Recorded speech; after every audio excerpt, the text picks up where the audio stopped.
Hello, and welcome to another episode of Conservative Corner. I am your host, Shannon Carey, and today I have with me Representative, Budget Committee Chair, candidate for Library Trustee, Joe Alexander. So welcome. It's so great to be here. Thank you for allowing me the opportunity to appear on a Goffstown TV show. Yeah, awesome. I'm glad you wanted to come on. I did. So why don't you tell our viewers a little bit about yourself, how you stepped into state and local politics? Were you on the budget committee first and then had your sights on bigger things, or which way did it go first? So I feel like it's Groundhog Day around here because I was elected in 2018 for my first term on the budget committee in March of 2018. Okay. And I was reelected in 2021, and then here I am again. 2 of those years I served as chair, but I have 6 years of experience on that committee. And then in 2018, I was also elected to state rep. So Oh, wow. Between budget committee and state rep, it was kind of a busy year, but I guess it's happening again. So Well, I'm glad it is because I think you do a really great job for both the state and for our local, budget. So focusing on the budget, what do you think are some of the biggest issues with this year's current budget? Like what's currently up for vote? So the way we have to look at the budget in general is not necessarily like specific items, but maybe the rate of the increase. Okay. So I see this as being a point where we need to slow the rate of growth as much as possible, be responsible, but understand that like every budget's going to grow as a town grows, right? Yeah.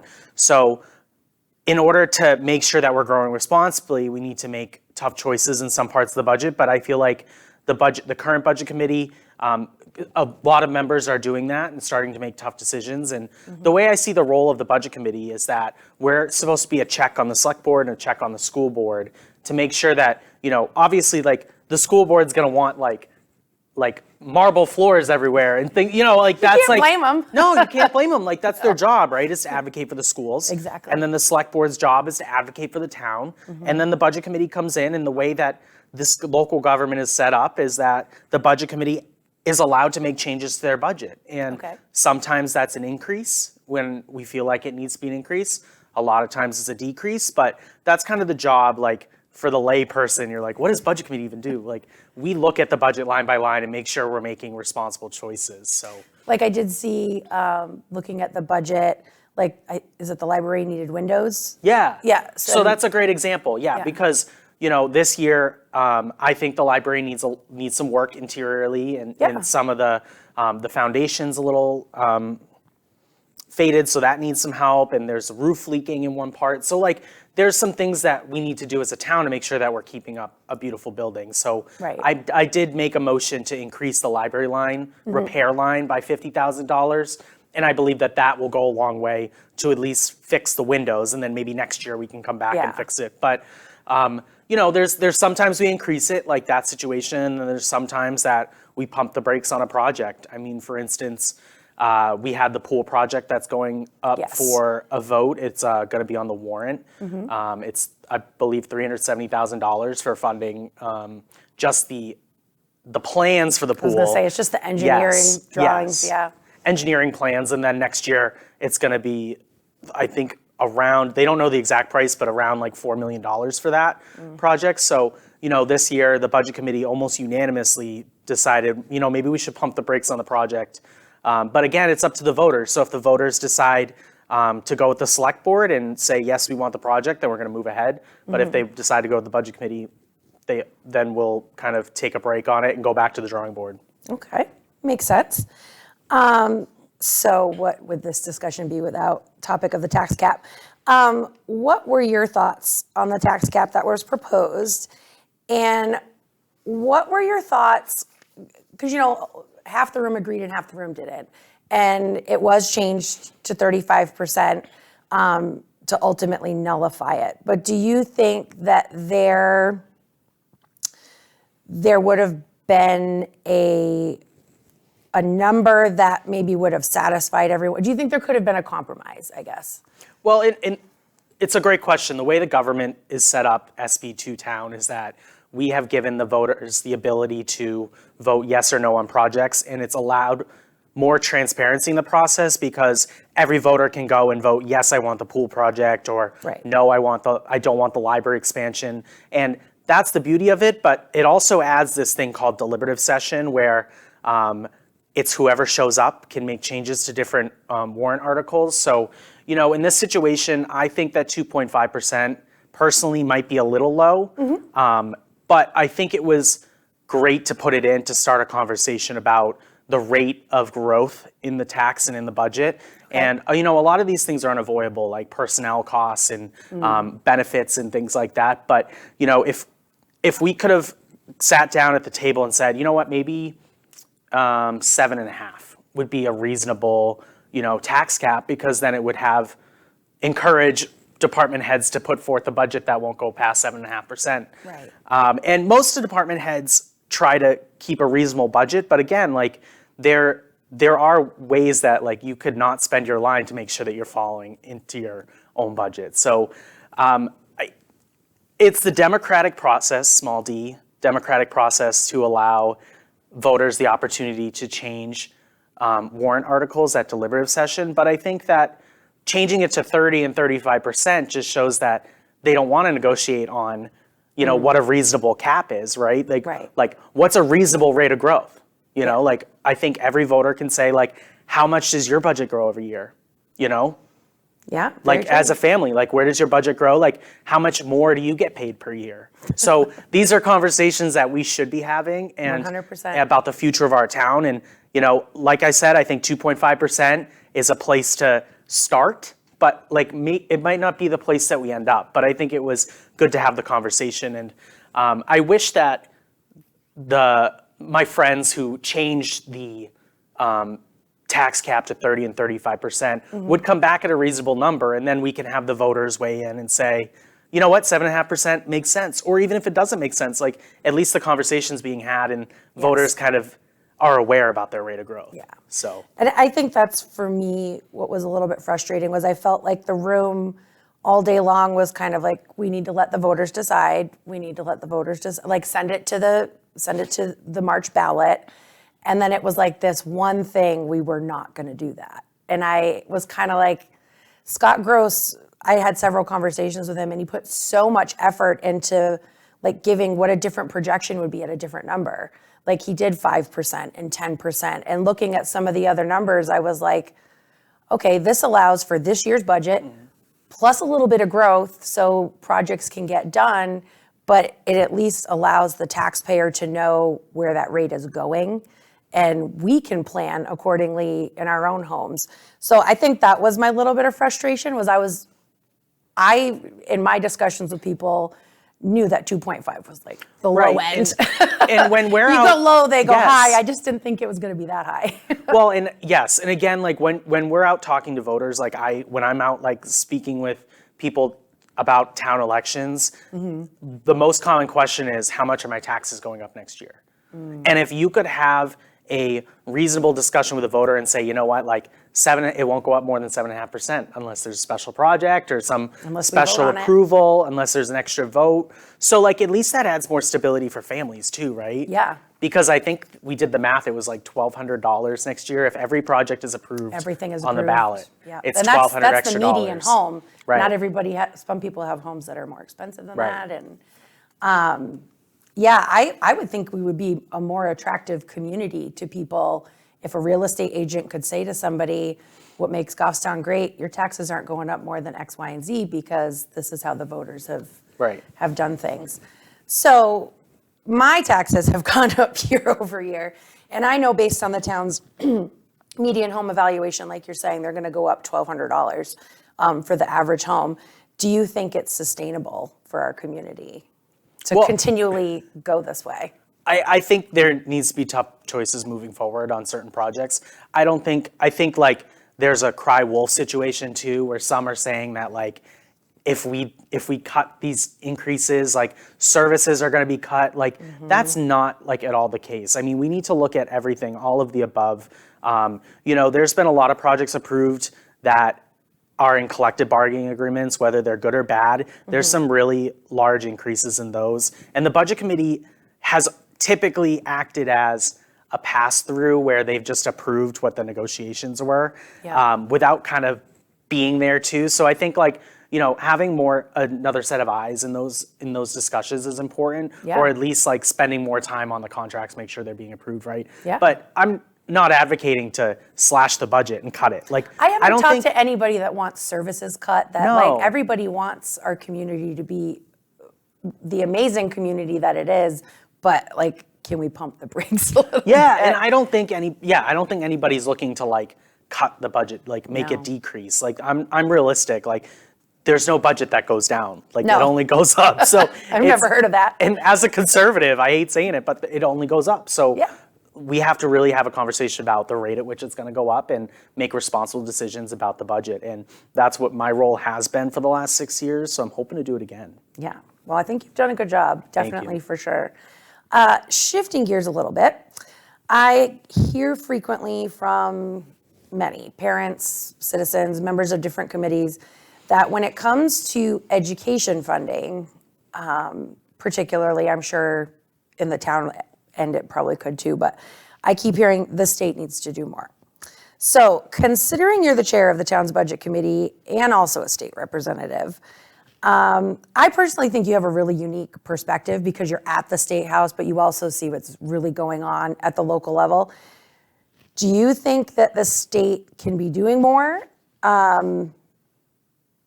Because I guess I look at it as ultimately, if the state's doing more, isn't that coming from our pockets anyway? So short answer is yes, the state can be doing more. Okay. But the longer answer would be there's 400 people, and then there's another 24 people, and then there's a governor. And everybody has a different idea of how we should fund education in the state.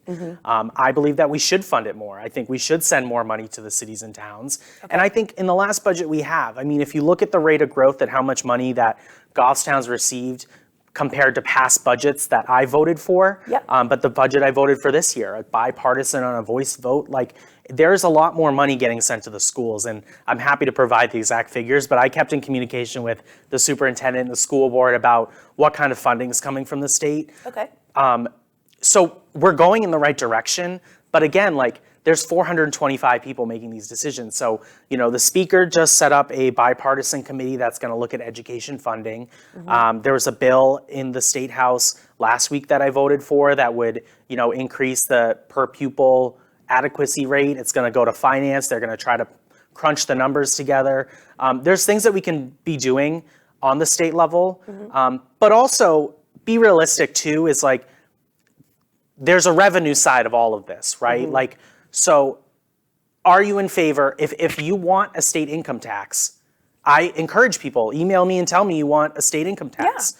And if you want a state income tax, we can make more money and we can send it back to the cities and towns. So we can take a portion of your paycheck and, put it towards schools. I'm happy to do it, but I personally don't support it, right? So I guess I'm asking, like, do you want a state income tax? Do you want a state sales tax? Like, where is this money going to come from on the revenue side?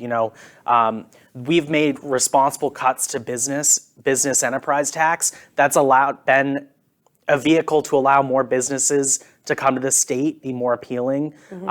We've cut the interest and dividends tax, which is another income tax that would, on the elderly, right? The people that have saved their whole lives, like that's a tax on the elderly. We cut that too. So we're trying to look for ways that we can make New Hampshire more business friendly and family friendly. Which in the end is bringing in more money for us anyway. Right. It's allowing the growth, right? Because all the rising tides lifts all boats. If we have a great economy, I mean, we're constantly rated one of the top states in the country for raising a family. Like, that's what we should be encouraging, right? Yeah, like, I don't want to 100%. be like Massachusetts. I don't want to be like Vermont. If I did, I would move there. Yeah, No offense. Yes, and go ahead. But, I'm not going to vote for an income tax. So if that's what we want, that's what we need for education, like, maybe you should find another. But I'm not going to be supporting something like that.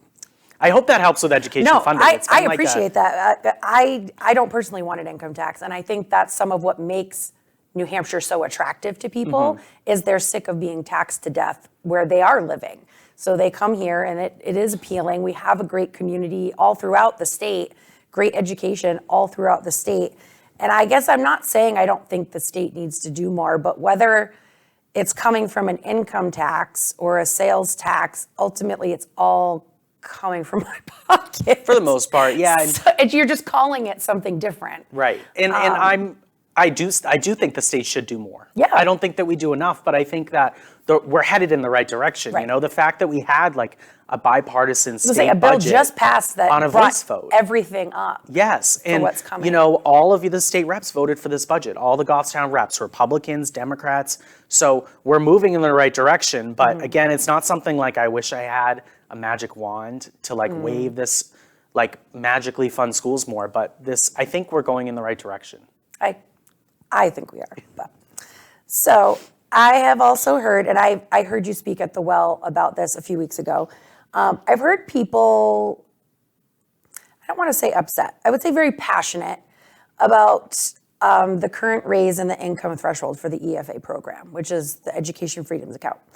And I constantly hear that kids in charter schools as well, we are taking from those who utilize the public school. And I say we because I have a son in a charter school. So. And charter schools are public schools. Yeah. So I would say like it's going to one public school or another. Right.